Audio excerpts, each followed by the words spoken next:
Dr. Stallbright teaches math and physics here at Davis and Elkins College, and this is our makerspace.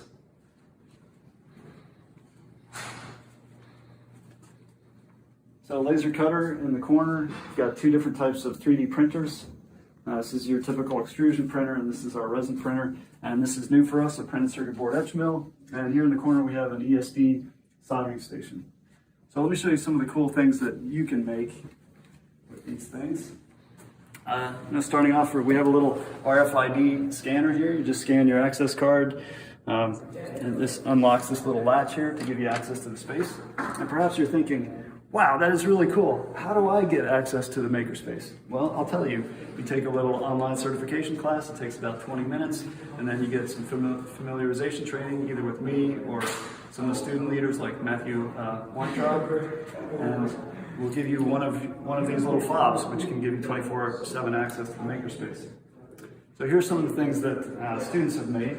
Starting out with the laser cutter, you notice that they're used for electronics enclosure boxes, but that's not all, right? Some students printed out little business cards. I mean, how much cooler is it to give somebody a business card that's been etched with a laser cutter instead of just a boring little cardboard stock business card? And then pretty much anything that you can capture electronically, you can reproduce with the laser cutter. So here's some Capstone projects that were left behind. Here's a automatic fish feeder that gets glued to the side of the aquarium. This one's an automatic plant watering device that automatically monitors the moisture level in the soil and then turns on this pump when the moisture is low. And then we're making some plaques for different organizations on campus. And this is not quite done yet, but we plan to etch a lacrosse ball and a pledge paddle. So, some ideas hopefully to get you started on laser cutter projects. Also, wanted you to see that we have a computer-controlled embroidery machine, and Wendy Morgan's doing a separate video on this. But here's some projects that students have done. Again, any image that you can digitize, you can stitch out with the machine. Some students made a pillowcase with a little embroidery on it, and a student with a nursing background is making a Teflon-covered canvas sled to make it easier to move patients around on a hospital bed.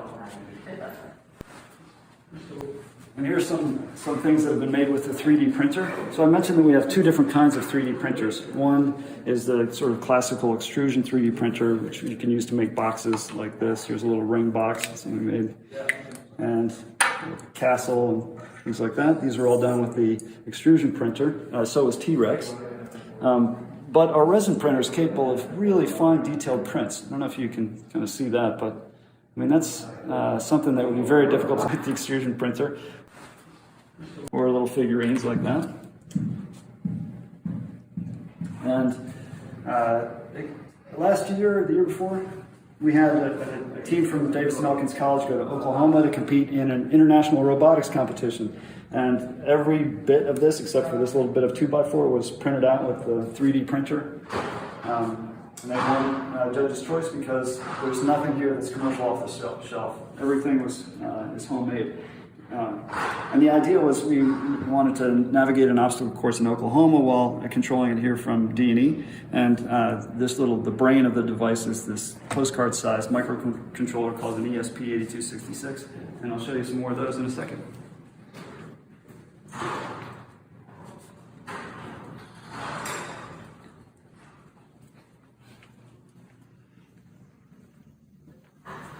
So here's our laser. I would say this is the thing that gets the most use.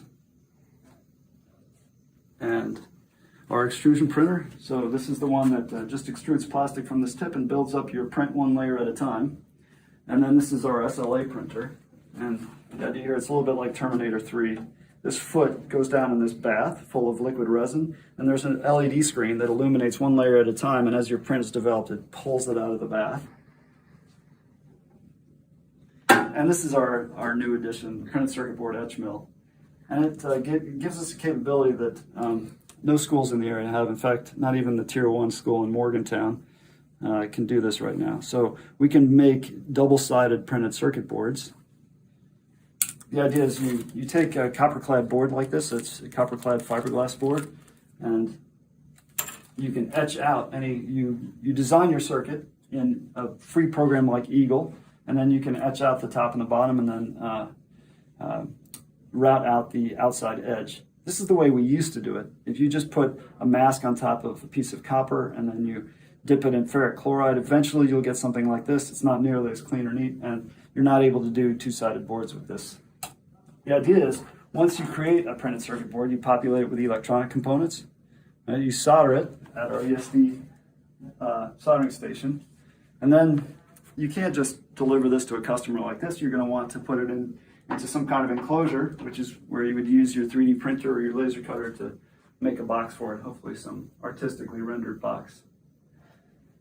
And finally, we have a student that's working on a forge. So just melting down aluminum to recast. I really think that between these additive manufacturing items and the Arduinos, actually, let me just show you this box of Arduinos. There's all the boxes on the edge there are just filled with resistors, transistors, capacitors, inductors, sensors for the Arduino. This is the ESP8266 that I talked about. It's like the Arduino in that the Arduino is a microcontroller that has some general purpose input-output pins on it, some A to D converters. So it allows you to, if you know how to program it, it can interact with its environment, can make decisions, it can do your homework. For example, you can awesomize your house by having an RFID reader button on your shoe, and as you walk over the welcome mat, it'll start your coffee machine and read you the news or something. And these ESP8266s are like it in the sense that they are very much like Arduinos with general purpose input-output ports, but they also have a Wi-Fi antenna on them. So this is how we were able to communicate with the robot in Oklahoma from D&E, and it's the enabler for a lot of Internet of Things. So that completes the tour of the makerspace. The bottom line is, this is your space. Please come and take advantage of it. The only limit is your imagination. I think with all of this technology and some of the capabilities of the tech shop, which is kind of your more traditional machine shop, and Arduino and LilyPad and so on, if you have an idea, we can manifest it. Thank you. Hey everybody, my name is Kevin Woodcock. I'm an assistant professor of art here at Davidson Elkins College. And one of the classes I teach is screen printing. And what that is, it's a version of printmaking where we take some artwork and we create a screen and we print on garments, and we can also print on paper. So I'm going to walk you through the process of making a t-shirt, and we're going to do this one. It's called D&E Strong. And it's a two-color print, so we have to have two colors, two pieces of artwork. Even though we're going to be printing white and black, all my artwork has to be done, separations done in black to expose the screen. So it really starts with good artwork. And so here we have it all separated. And I'm going to carry this over here. We're going to carry this to the other side where we're going to process. I'm going to show you how we put emulsion on a screen, and then what we do with that in order to get up here with the ink. We'll lay this guy here. Grab the screen. So we've got a full open screen. If I did nothing with this right now and put it up on the press and pulled the squeegee, ink would come through the whole solid screen. So what we got to do is create a stencil. And that's what we're going to do with this. We have a liquid emulsion that is photographic, and so it allows us to have some real intricate artwork. You could cut a stencil with paper, but you would have to then have bridges in your artwork. And this allows us to have all kinds of intricate artwork, and we've got a pretty good setup here. So we take our emulsion, we dip it down here onto the screen, and then we're going to pull that up. We want to get a thin coat, and I get 2 coats on there. So this is the part where this is one of the more difficult parts for students to learn, but they do eventually learn this. But it gets a little messy sometimes. Alright, so we've got 2 coats of a photographic emulsion on here. This is wet, so we're going to put it in the dark room here to dry. Kind of like a little pizza oven. and we're going to pull out when it's already dry. So after that one would dry, we would take this out, and then we would get our artwork. We'll take one of them, and we'll lay that on here. Take a piece of tape. Put that there. And the reason we want to do it upside down like that is because the screen is actually going to be like that when we're printing it. So we will put this on the exposure unit. This is a metal halide light. It's a very hot light. And it only takes about 10-15 seconds for this to expose the screen. So we're going to turn that on. And then we're going to press it. And what it'll do is you're going to see the vacuum. It's going to suck down. And it's going to get that paper, the artwork, right up against that film. Because if you had any space between the film and the artwork, it would be blurry because the light would then shoot out on the edge. So you want it to be pressed flat, so it's nice and crisp. So this is going to do that first, and then we're going to expose it. We'll see that happen here in a minute.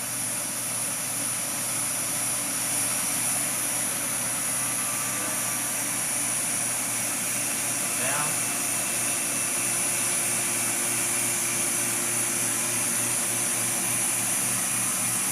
See the screen is starting to really press down against that, so there's nothing, there's not going to be any gaps between the artwork and the emulsion. All right, now you can see it's starting to light up. So I always tell my students to keep an eye on this. If this doesn't light up, do not go to the next step, which we're going to wash it out with water. Because if it doesn't expose the image, then your emulsion is still unexposed and it will all wash out. And the way it works is that emulsion is light sensitive, so it hardens when the light is hitting it. Wherever the artwork is, the light cannot get to the emulsion. So the emulsion stays unexposed. And so you have a little window of time. You wash it out with water.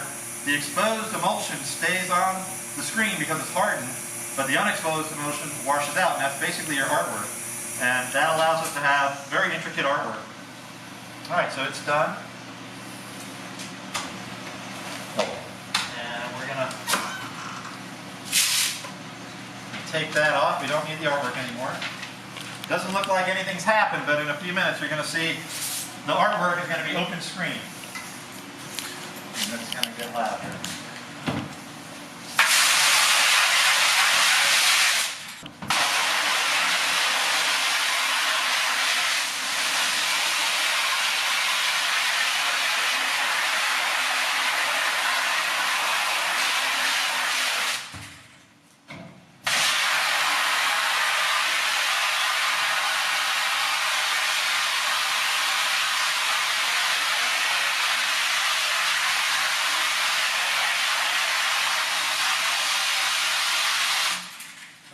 Is it's going to open up. We want to get the image to be the white of the screen, so it's a wide open screen.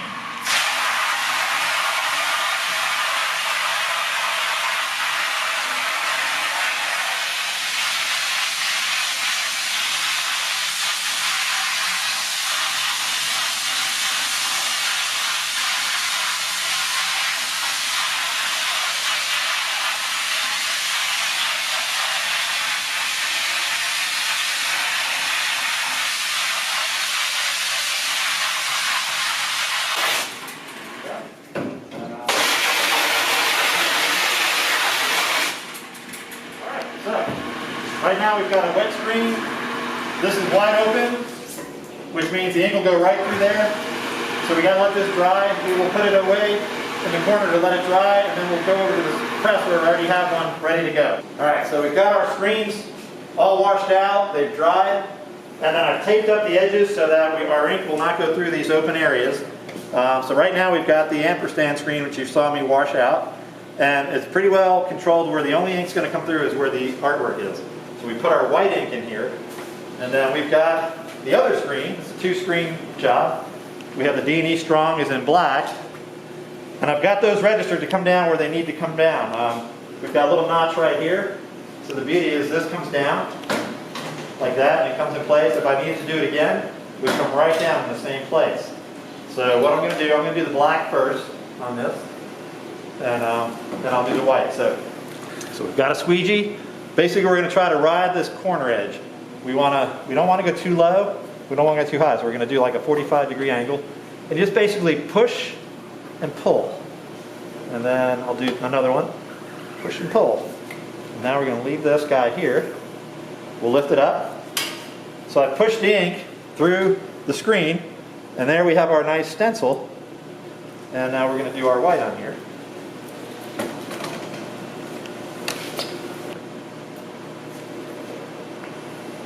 I've got to pull this one a couple times because this white ink's a little thicker. And so what we'll do now, the white's not really white, so what we're going to do, we're going to bake it just a little bit over here. It's called flash drying it. This is another heater, so I'm going to bring this over here. That'll just bake that for a minute. The thing about a shirt is you cannot, once you move it off the palette, you'll never line it up again to put ink back in. So if you got to flash it, you want to do it with it glued down to this palette a little bit. So alright, so now we're going to bring it back here. And I'll hit it with the white again. So take a look at the white now. It's got a lot of red speckles in there. So we're going to do another shot of it. Alright, and then we're going to go.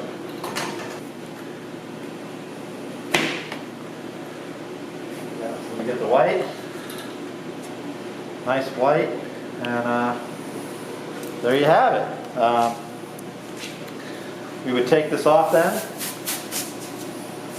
And I would run it through that heater, and it'll bake it. And this shirt will be available for sale. I believe you contact Wendy Morgan in admissions, and she will let you know what it costs. And we're going to print these up as a fundraiser. You can get your own D&E Strong shirt, and you'll be able to see how it was made. Hi, I'm Wendy Morgan, Director of Alumni Engagement and Support at Davis and Elkins College, and I am in the makerspace at Booth Library, where I'm going to show you how to repurpose your t-shirts into a lap quilt. Some of the items that you're going to need are a pair of scissors, actually a couple of pairs of scissors. Make sure that your scissors are spring-loaded to cut just string, and then also multiple layers of fabric. Multiple layers of fabric has a little, it's more sturdy. The other one, it has a more, well, you could just use scissors. Any kind of scissors would do. You'll also need a rotary for cutting your material. You'll need a seam ripper, or not all perfect, blades for your rotary, lint brush for later, when you're grooming your quilt. Thread, of course, you're going to need that. You can match it up to your different types of material, your different colors. Then the other thing is that you're going to need newspaper to cut into strips. Sometimes our t-shirts have designs on them that will cause the pressure foot on your sewing machine to stick, and it won't glide. It won't glide really nice, and so the newspaper will help to do that. You're also going to need a trash can next to your sewing machine. That's the important thing. You're going to need your sewing machine. Your sewing machine, and then now I'm going to show you some of the other stuff that you're going to need. Okay, so now we're at our cutting area.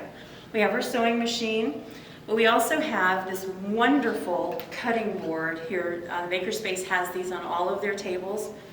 We also need a straight edge. You'll need the things for your t-shirt quilt, your t-shirts, of course. And so you can bring them. This is some of mine. This one here. Any kind of material. Sometimes I even use jeans, old jeans that have holes in them. I will use jeans.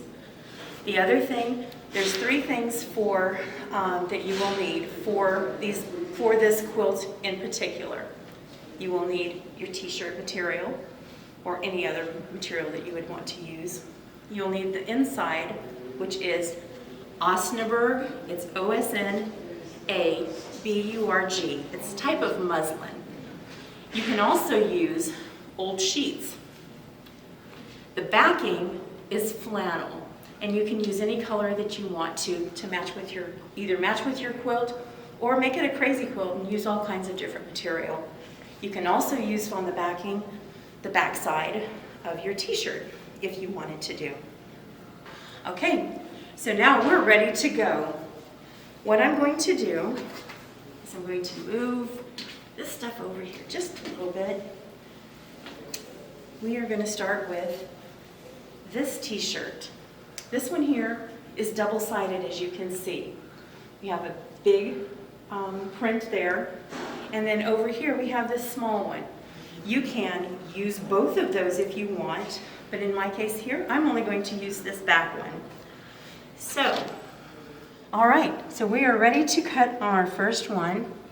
This one here, I'm actually going to purposely go a little bit farther out than what you need to, just in case you need to piece it in a little bit when you're making your quilt. And so I'm going to cut that right off there, down here.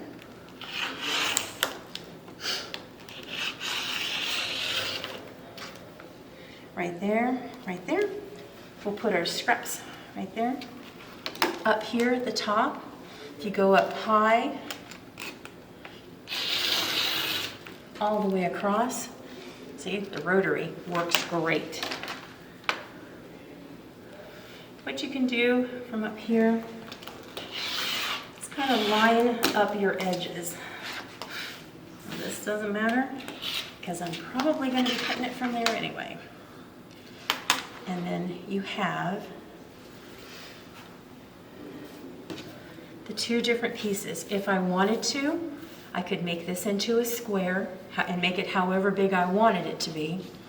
This one here is the one I'm actually going to be using. And then I will piece it into my quilt so that it fits perfectly. I will tell you that there is a happy little thing that you can also repurpose. If you take this, just like that, it's a t-shirt sleeve, and you have a mask. Okay, so now what I'm going to do is take my trash, and remember the trash can I told you about? Yep, dropping it right in there. Okay, so now we have this piece here. Now we are going to take our sheet, or I could use my Osnaburg if I wanted to. But either way, you want something that's going to fray when you cut it, when you wash it, that it will have this kind of a fray to it. Cotton works well, denim works really well, and then of course the Osnaburg. Okay, so now I'm going to pop this right like this.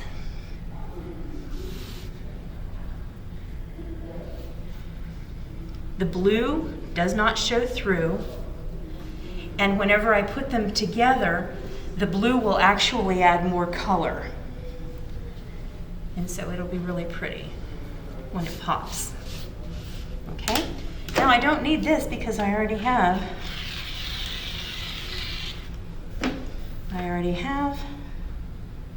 my edge, and because I'm going to be fitting this in, I don't need to be real careful.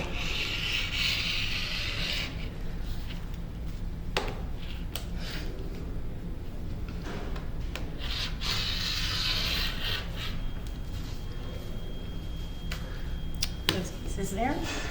All right, take these pieces here, put them in the trash. And now I have my middle section. Okay, now we're going to do the third section. This is the back, and this is your flannel. Again, if you don't want to use flannel, you can use the back of a t-shirt. That works well. Cotton, anything cotton. If you've got to find a really nice print that you want to use, you can use that. Okay. We're going to pop this. See those little fuzzies? Well, we just pick those little babies off of there. Lay this down.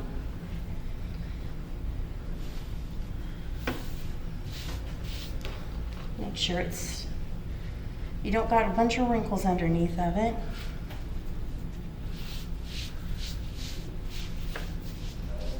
Right there. And again, I already have my edge.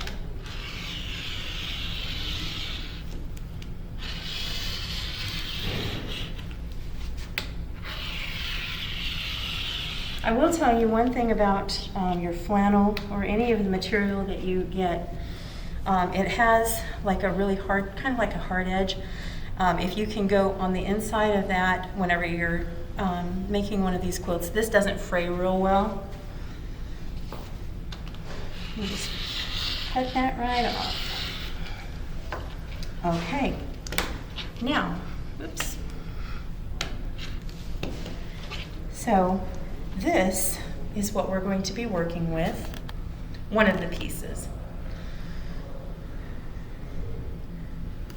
And you can see you've got your 3 sections right there. Okay? Okay, now we're going to move on to our next piece. So I'm going to just fold that up, put that to the side. This is my next t-shirt that I'm going to be using. And as you can see, ripped. So this is the one I'm going to be using next. It doesn't have anything on the back, so I don't have to worry about cutting through an image. On this one, I actually already know the size that I'm going to need. And as you can see through this sheet, it's right on the edge. Right there, there, and there. So what I'm going to do is I'm just going to cut right around this.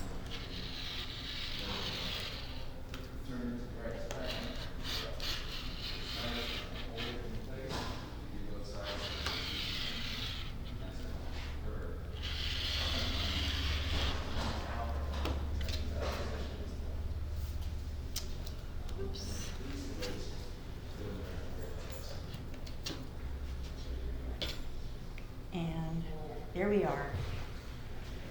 Again, shirt sleeves, nice masks. Okay, so here, and because there was nothing on the outside edge of this, I want to lay it right down there and add a little bit of white to the center whenever I put the pieces together. That'll also pop right in through there. Okay, so we're going to move this piece, and then over here I just need my backing. So move that over there. Oops. Now sometimes, well no, all the time, I try to be very thrifty with my material, and so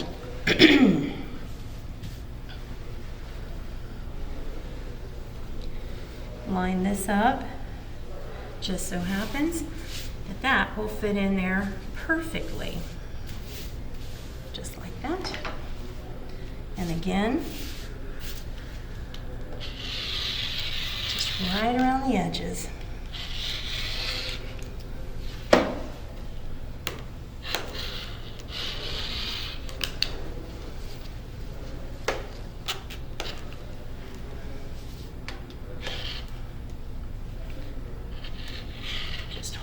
Now I will tell you this rotary, it will cut your fingers. So you want to make sure that your fingers are in back of it. And the trush. And there we have our back, our middles. Sometimes on t-shirts, if they're really thin, you might want to double it up so that you actually have 4 layers, two in the middle. Doesn't hurt anything. And so that is our next piece that we're going to work with. Okay. So we're going to move to the sewing machine. Okay, so now we're in our sewing space, and we're going to start the sewing process. Remember this guy? This one here, we put that together, had a few little fuzzies in there. We're going to make sure that it's all lined up and that we're clear with fuzzies.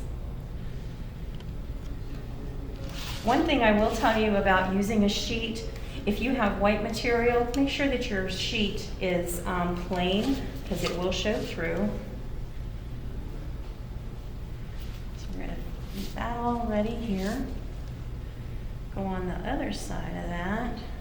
Make sure we don't have anything there. And then our back side, just a little bit. Put that brush back over here. Make sure that this is lined up pretty good.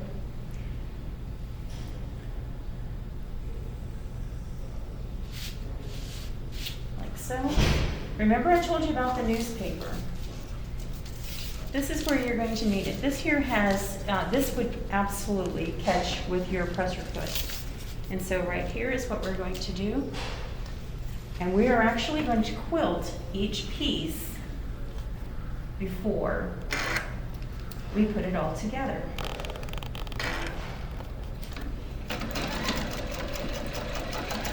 As you can see, it's really gliding along very nicely.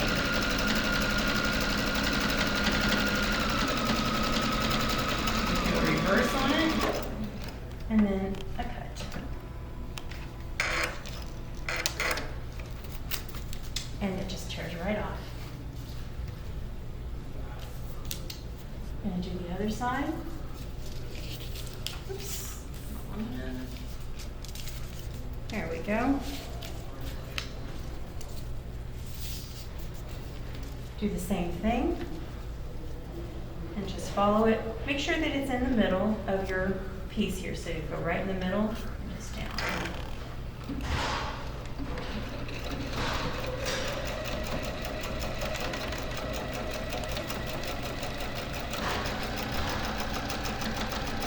Stay right on that newspaper.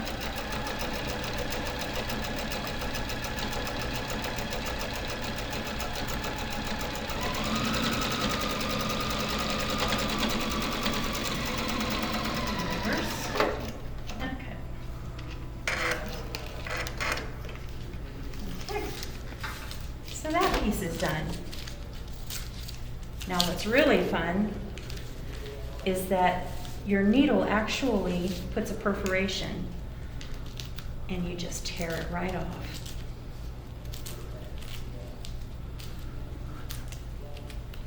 Both sides.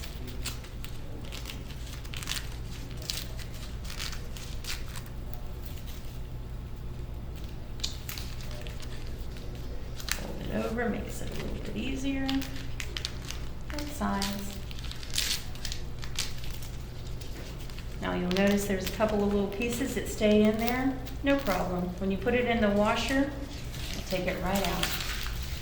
So then we've got our trash, and we have our trash can. Okay. Now what you can see is that you've actually quilted this piece. And so when you put them all together, then you're already quilted. All right, let's go on to the next piece. So we're ready for our next piece, and we've got our newspaper again, because as you run your finger across, if there's a print on it, if there's a little bit of friction, it will stick. And so we're gonna go ahead and do this in the center.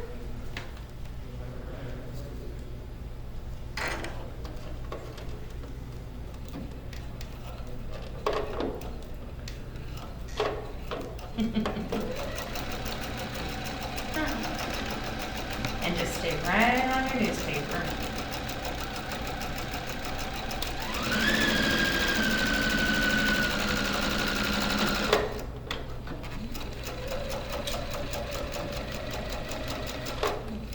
And we're done with that one.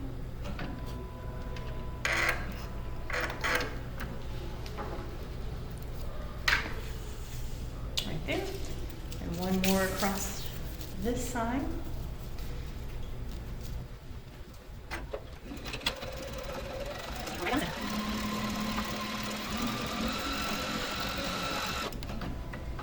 And that is that piece. Okay, and we just do the same thing. Fold the edges over. It's perforated. And just take it off. All right, as soon as we get this, we are going to move over to our quilt, which I've already prepared part of it, and we'll get the rest of it going. Okay. Okay, so we are ready to lay our quilt out. And I already had some pieces that I had already previously done. And I will tell you that I've cheated a little bit because I have laid it out so that I could show you exactly what you're doing or what we're going to be going for. So right here I have a smaller t-shirt that I used, and I had a number of them. They were dated and from 2012, Highland Scholars. Those are going to be my corners. This was the one that we just sewed together, and I'm going to center this in between here because this is actually the size that I want this. I was a Girl Scout leader, so I'm going to put that right there. I also used to work at physical therapy, so I'm going to put that right there. If you'll notice, this is the size that I'm going for, and then the Highland Scholars, it's going to fit right in here. And now we're going to sew those pieces together. When I sew those pieces together, I'm actually going to sew them the reverse of what you would normally sew a quilt. The seam is going to go this way so that when it is sewn together, this will stick up on the side that you see. Okay? So let's go over to the sewing machine and start doing that. All right, so we have our two seams, our two pieces of t-shirts together. And now I'm going to run the seam. What I do on the seam, I do it so that it's maybe about a ½ inch. You want to make sure that you do a reverse on it as it's starting out. And just keep the two pieces together, just like that. And there. And cut. Now I'll show you what this looks like. And that's what it looks like. You can see the white that we put in there. Works out very nicely. What you want to do is make sure that you've caught all of the layers. So that you see, I wanted to use white thread on this so I could show you the where it was landing at. And that's what you want to catch. Okay, so now we're going to sew the rest of those pieces together, and then I'll show you what we do after we get that line. Okay.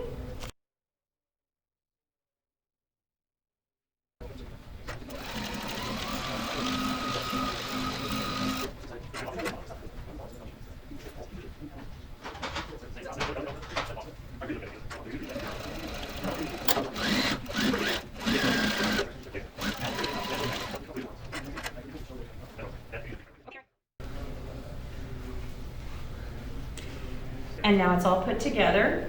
And now we're going to take care of these extra little pieces. Okay, so as you can see, we've got some pieces that are not quite even. And so we are just going to cut those off. Cut this one here off. And throw this in the trash. And we have our straight edge to work with. Now this here is going to be the bottom of our quilt. Okay, so we already have some other pieces that are cut up and ready to place, and so I'm going to get those and we'll keep going on. Okay, so here are some of the other pieces. This one here you'll recognize. We just quilted this one together. Now I will tell you that if I was going to be using this as a true piece this size, I would have put a seam here and a seam here, possibly one here and one here rather than in the middle, just so that it would be a bigger quilted area, or a smaller quilted area. Okay, so we're going to put this together. This one here is going to hit right here at the edge, and it will, when it's sewn together, it'll fit right in there like that. This one here I want on this side. Now this one here, you can see it's kind of wrinkled. That's why I have the iron An iron is always helpful to have, just in case, so that you can get the pieces to lay down smoothly. When this is washed, it will keep that shape, and so it'll be okay. This piece right here I put on the edge. Now what I do, if you'll notice on my pieces, I don't like them all to go the same way. That's personal preference. You can do whatever you want. But I will, a lot of times I'll twist them around so that they're going a different direction, which is what I'm going to do with this one. Now, remember I told you that if you cut off some pieces, that you make it just a little bit bigger so that you can make them fit later. That's what we're going to do here. And so I know that I want that a little bit off there, and then I still have room to make this and this even here. This will be even with this, and we've got good space. Okay, I'm going to cut this up and we're going to sew it together. I'm going to overlap this just a little bit so I can kind of get an eye for how I want that. This one here, I think I'm going to take off just a smidge because I really like that middle. I'm going to take off just a little bit over here.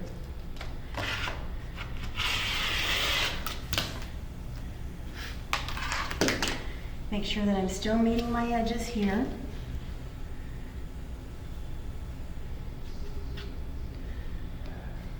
And I think we're good there. Might take off just a smidge more, but we'll see. Oops, wrong way. Remember I told you about the seam cutter? Yeah, whenever you're putting things together, sometimes you just kind of get turned around and you need to rip it, and it doesn't matter because you can just sew it right back together. So this is how this will look once we get this together. Just like so. And then what I'll do is I'll even this here up. So we're going to take it and we're going to sew this together now.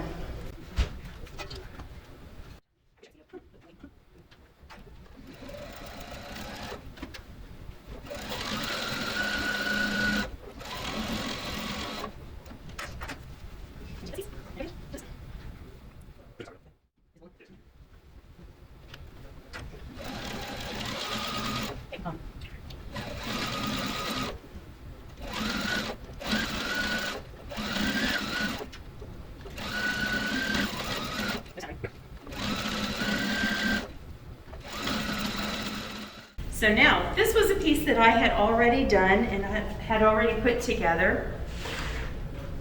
And we are just, all we need now to do is just sew both halves together.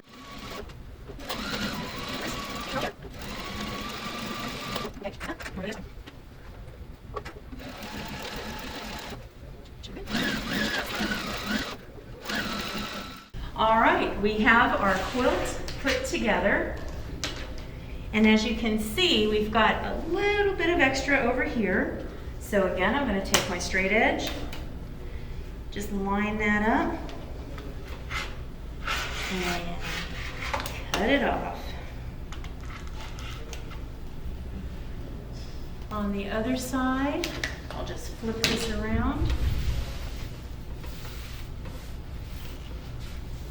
Another great thing about these cutting boards here at the Makerspace, they're big enough that you can do these things.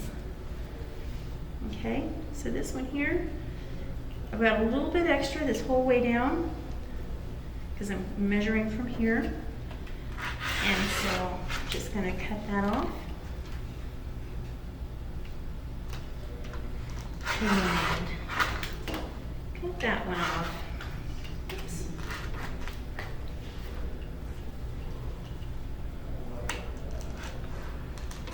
And put it in the trash. All right, our quilt is put together. As you can see, it looks okay. I'm pleased with it, but there's something that would make it really pop, and that's a pair of jeans.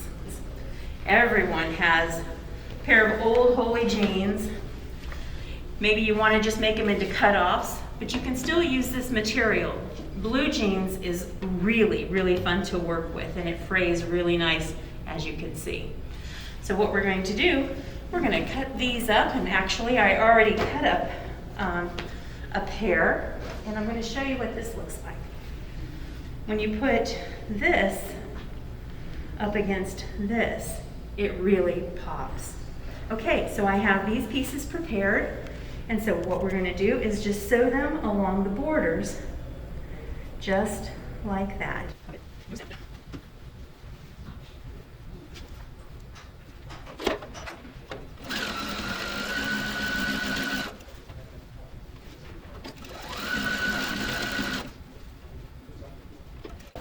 We have it all together. We've got our jane material as the border around it. What I did, after I did put the border on it, then I did a running seam so that it was, I'm going to be clipping in between here, and that way this seam will stop it from fraying any further than from where I clip it. Okay, so now what we're going to do is do the clipping. I did some of it so that you could see it.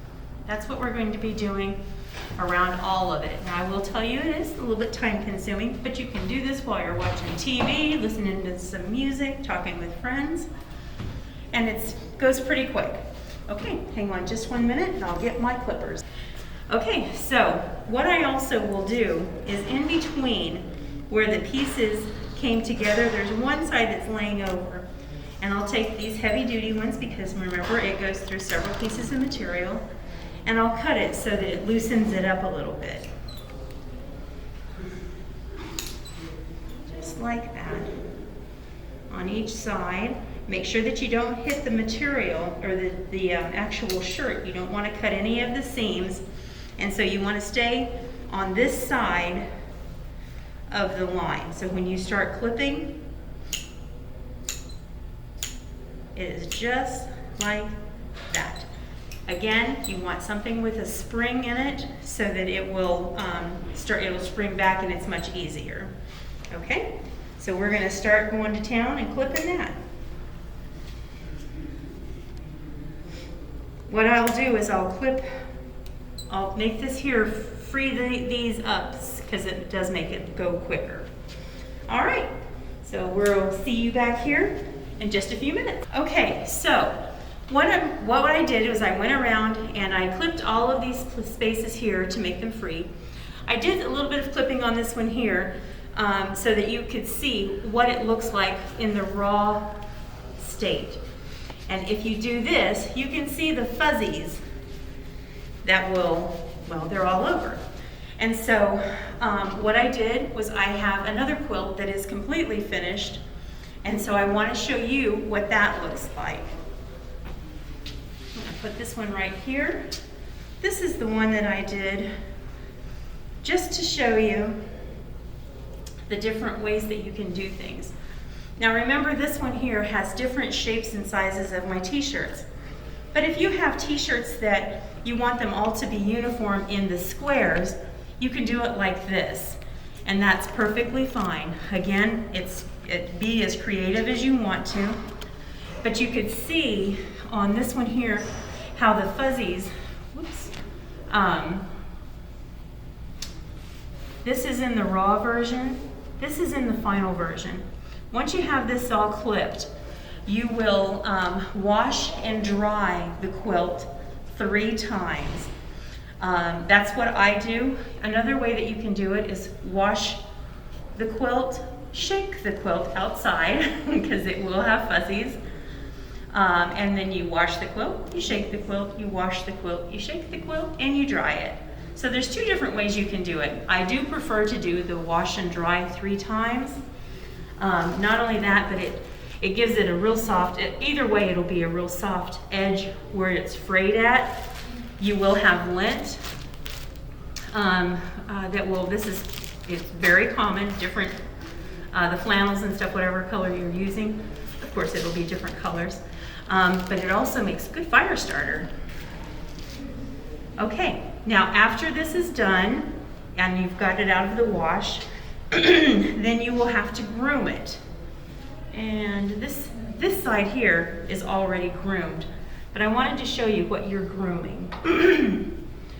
See, here you can see a little bit of the fuzzies and stuff, and all you gotta do is just kind of go through, flip them off, clip, just a little bit like that. And then on the other side, this is what you have. This side has already been groomed, and what I use to groom them is a comb, just a cheap old comb, and I run it just like that. Once you do this in the very beginning, you shouldn't have to do it again unless it's in with a bunch of towels or something like that, if you choose to wash and dry it with towels or anything. You don't have to really worry about color bleeding, because pretty much all of fabrics and stuff today are color fast. Sometimes you'll have a little string from where you were cutting or had your strings before. Just cut them off, no problems. On the edges, might need a little bit of a haircut. That's all you gotta do. If you want to, you can take your lint brush and also pull up some stuff. And sometimes that even makes it easier. You can see what I'm pulling off here. No problems. You just pull it up there. Just a light comb. And then it comes out looking just like that. Okay. So then once that's all done, it is ready to be used. All right, so we have our quilt that we've done. We have the raw edges, things that needs to be clipped. So I'm going to take this home, finish it up, and the next time that you see it, it will be the finished product. And through this video, you've seen the full process. I hope you have fun, enjoy, and as you're putting it together, remember all the good times through each t-shirt, because it represents a part of your life.